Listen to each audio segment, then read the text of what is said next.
তুমি মানুষ হিসেবে কেমন তা অন্যজনের কাছে প্রকাশ করতে যেও না। শুধু তোমার ভিতর সততার বীজ রোপণ করে যাও।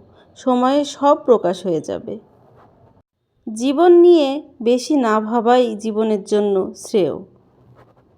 কারণ আপনি কখনোই জীবনের ভাবনা থেকে পরিত্রাণ পাবেন না।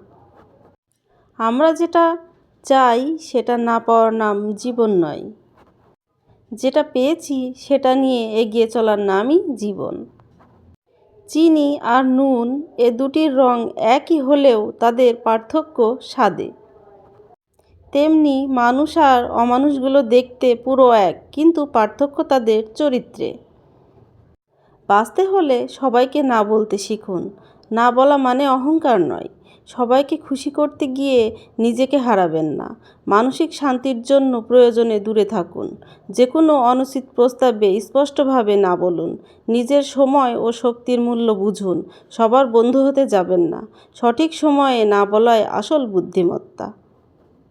যে মানুষটা সবসময় সবাইকে ভালো থাকার পরামর্শ দেয়, সেই মানুষটাই কখনো নিজেকে ভালো রাখার পথ খুঁজে পায় না।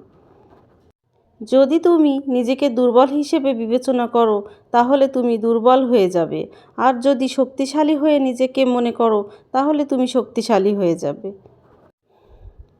স্বার্থের পৃথিবীতে ভালো খারাপ বলে কিছু হয় না। তুমি যার মন রাখতে পারবে তার কাছে ভালো, আর যার মন রাখতে পারবে না তার কাছে খারাপ। তাই নিজেকে দুর্বল না মনে করে শক্তিশালী হয়ে ওঠো।